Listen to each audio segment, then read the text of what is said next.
Xi Jinping e Vladimir Putin têm muito a tratar nessa próxima semana. Uma das questões é justamente isso aqui, o comércio entre os dois países. Hoje, a China é o maior parceiro comercial da Rússia, altamente sancionada desde o início da guerra na Ucrânia em 2022. Vamos dar uma olhadinha aqui nos números. Em 2019, o volume movimentado pelos dois países era de 110 bilhões de dólares. A gente vê aqui na nossa tabela, em azul claro, as importações da China e em azul escuro, as exportações para a China. E esse número foi crescendo. 2020, aliás, teve uma leve queda em 2020, começo da pandemia, 108 bilhões, 2021, 146 bilhões, e aí vem a guerra com a Ucrânia em 2022, quando a China aparece para resgatar a Rússia economicamente. O volume subiu para 190 bilhões de dólares. Em 2023, 240 bilhões de dólares. E 2024, ainda maior, 245, uma alta exponencial do comércio entre os dois países. Só que agora, em 2025, na comparação entre os meses de janeiro e julho, o volume tem sido 8% menor do que no ano passado. Por enquanto, 125 bilhões de dólares apenas registrados, com 69 bilhões de dólares de exportações russas para a China e 56 bilhões de dólares de importações da China para a Rússia, em direção à Rússia. O que a Rússia exporta para a China? Principalmente petróleo. É a principal commodity russa nessas transações. E em troca, a China tem exportado muitos bens de consumo, principalmente veículos, lá para Moscou. E isso tem caído. A exportação, por exemplo, de petróleo da Rússia para a China teve queda de 20% esse ano, um volume preocupante, e Vladimir Putin sabe, sem expectativa de que as sanções do Ocidente impostas lá em 2022 possam cair nos próximos meses, ele precisa reforçar o comércio com a China. Não há outro segredo para Vladimir Putin. Essa vai ser um dos tons dessa conversa, uma das pautas dessa conversa entre os dois líderes na próxima semana, como a gente viu na reportagem do Grieco Holtz. Bom, para falar mais sobre isso, a gente recebe o professor de Relações Internacionais, Marcos Vinícius de Freitas, sabe tudo sobre a China. Professor, seja muito bem-vindo ao JP Internacional mais uma vez, um prazer falar com você. Prazer é meu, Fabrício, prazer em conversar com você. Professor, o que explica essa queda no comércio entre os dois países nesse ano de 2025 e quais soluções podem ser apresentadas em uma eventual reunião de Xi Jinping e Vladimir Putin? Eu acredito, Fabrício, que a relação bilateral entre Rússia e China segue forte, né? Se nós pensarmos, esta deve ser a 44ª ou 45ª reunião entre Xi Jinping e o presidente Vladimir Putin, o que denota uma clara evidência de uma proximidade entre os dois. Essa proximidade, claro que foi extremamente importante neste processo de sanções internacionais que a Rússia sofreu em razão da sua atuação na Ucrânia e da guerra na Ucrânia.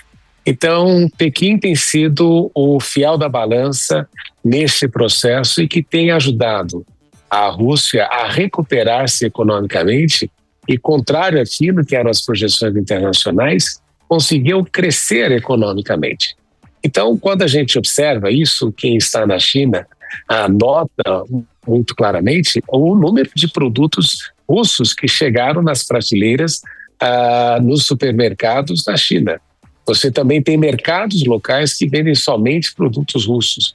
Então, a China foi muito importante nesta fase e neste processo. Agora, o grande fator de exportação da Rússia para a China é, sem dúvida, o petróleo. O que nós temos observado é que, paulatinamente, a China tem se tornado menos dependente do petróleo, em razão do investimento maciço em usinas nucleares, nessa tecnologia disruptiva do veículo elétrico, e tem outras medidas que eles vêm adotando neste processo justamente para diminuir a sua dependência de combustíveis fósseis. E, por outro lado, também é uma forma de pressionar a Rússia nesse processo todo a não querer aí uma aproximação muito grande com os Estados Unidos, né? A gente sempre há de se lembrar que uma das coisas que se temia já há algum tempo é que talvez o presidente Trump conseguisse atrair Moscou para a sua esfera de influência. E, obviamente, que isso não deve acontecer, mas é sempre uma necessidade de você relembrar que Rússia também tem uma dependência e que poderia fazer mais com a China e não flertar aí com outros eventuais parceiros neste processo internacional, justamente para se livrar das sanções. Mas a impressão que eu tenho é de que a relação é forte, essa visita denota isso. O presidente Vladimir Putin vai passar 4 dias na China neste processo todo e, para mim, resta claro que talvez a onda de comércio não esteja refletindo um pouco este momento, mas com certeza o laço é aprofundado. Agora, professor, vários pontos aqui interessantes para a gente tratar certamente, mas eu queria focar ainda um pouquinho nessa questão do comércio. A gente viu um aumento exponencial do volume de trocas entre Rússia e China nos últimos anos, principalmente depois da guerra. Dá para a gente dizer que agora, em 2025, ele tem dado uma assentada porque houve um esgotamento dessa relação? Ela não tem muito mais para onde crescer? Eu não diria isso, viu, Fabrício? Porque a Rússia, não é? A Rússia é um grande país, ela tem ali uma vastidão territorial e uma enormidade de recursos naturais que, de fato, interessam à China e seu processo de expansão. Nós sabemos que a China, neste processo todo, ela tem ainda dependência de recursos naturais e, por essa razão, que ela busca ao redor do mundo uma parceria cada vez maior com outros países. Mas o fato é de que talvez você tenha aí uma situação comercial em que os produtos russos podem não estar correspondendo também às necessidades chinesas neste momento, ou também o fato de que a China tem sofrido as consequências de um cenário internacional que lhe é desvantajoso.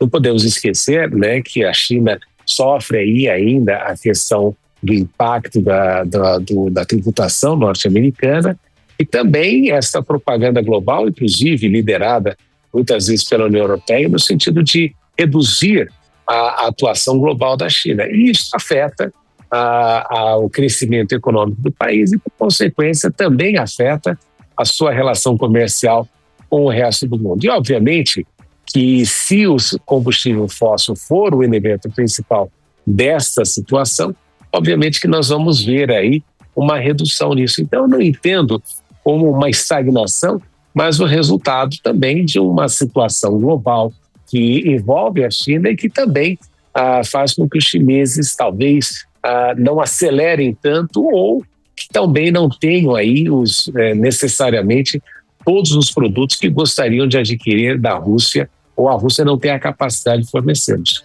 Certo. Agora, professor, não faz tanto tempo assim, foi em maio que Xi Jinping e Vladimir Putin se encontraram e na ocasião Xi Jinping disse que os dois países deveriam ter uma amizade de ferro, uma amizade de aço, inabalável, uma relação muito mais forte do que ela é atualmente. O que a China hoje pode oferecer para a Rússia? O que a Rússia pode oferecer para a China, além da questão dos combustíveis fósseis? A gente pode estar de olho, de repente, numa aproximação no campo da agricultura? Essa pode ser a saída mais óbvia, pelo menos nesse primeiro momento?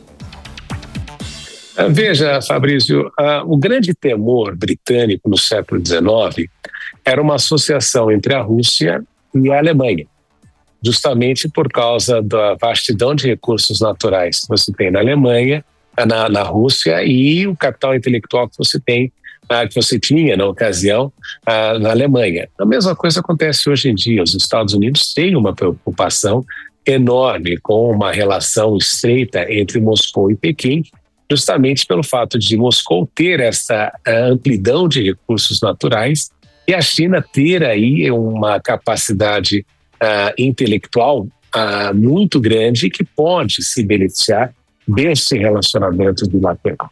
Então, nós temos este aspecto que é fundamental, essa sinergia existente entre os dois. Obviamente que houve problemas no passado, não podemos esquecer, não é, que a aproximação da China com os Estados Unidos foi justamente em consequência de um distanciamento da Rússia, da União Soviética na ocasião, mas a gente nota claramente que a relação bilateral aporta para a China um arcabouço de defesa, não que Beijing não tenha capacidade de se defender, mas é importante este arsenal nuclear que a Rússia tem, e o fato também de que ambos propugnam aí por uma ordem internacional multilateral com uma participação de outros atores. E automaticamente China, a Rússia, Irã, a Coreia do Norte, Venezuela, Cuba, esses países são sempre citados como o eixo do mal, né? E o que a gente nota é que Beijing tenta aí também influenciar neste processo para alterar esta percepção com relação à própria China nas suas parcerias e tentar, junto com a Rússia e os outros países do BRICS, estabelecer uma ordem global que seja aí mais multipolar. Agora, este relacionamento é importante porque ele é o fundamento da força necessária para o BRICS. De um lado, uma potência que é nuclearmente armada e é a que tem mais ogivas nucleares, e a outra que tem a grande economia global. Então, isso é importante até no processo de legitimação do próprio BRICS. Esse era o ponto que eu queria chegar para a gente encerrar aqui a nossa conversa hoje. Professor, Donald Trump tem feito muitos acenos para Vladimir Putin, inclusive nas negociações envolvendo a Ucrânia.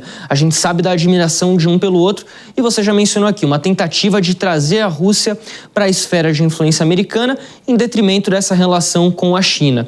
Onde é que ficam os Estados Unidos nessa história se Vladimir Putin está indo para a China agora para pedir ajuda, para pedir um alívio na questão econômica? Para mim, Fabrício, a guerra da Ucrânia sempre foi uma guerra de procuração, como a gente chama, entre Estados Unidos e Rússia. E o que você teve ali é uma guerra frustrada por parte dos Estados Unidos, que acreditava que poderia, ao financiar a Ucrânia no seu processo de guerra, vencer ou causar um dano enorme à Rússia. Isso, inclusive, foi dito por senadores norte-americanos que viam na Ucrânia o parceiro ideal para combater os Estados Unidos, porque eles estavam entrando numa guerra sem necessariamente ter o peso do custo do sangue norte-americano.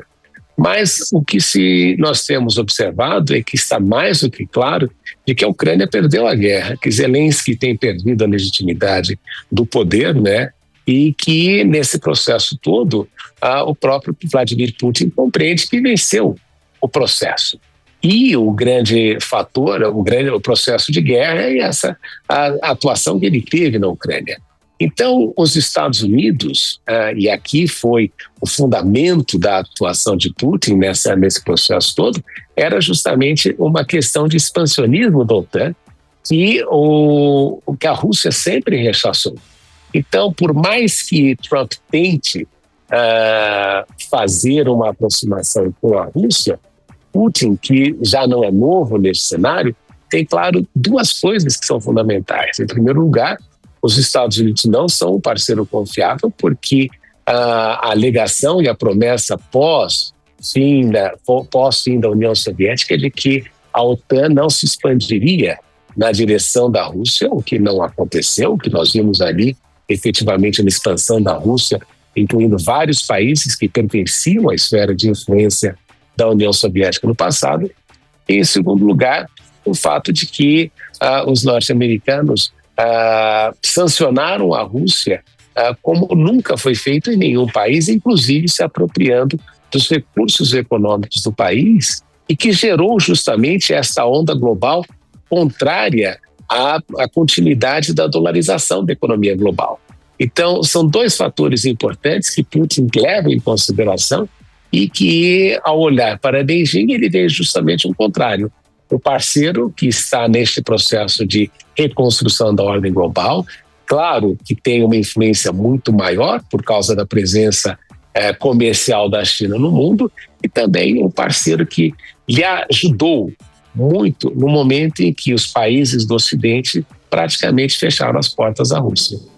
Conversamos com o professor de Relações Internacionais, Marcos Vinícius de Freitas, sempre disposto para falar aqui com a gente no JP Internacional. Professor, muito obrigado pela sua participação mais uma vez.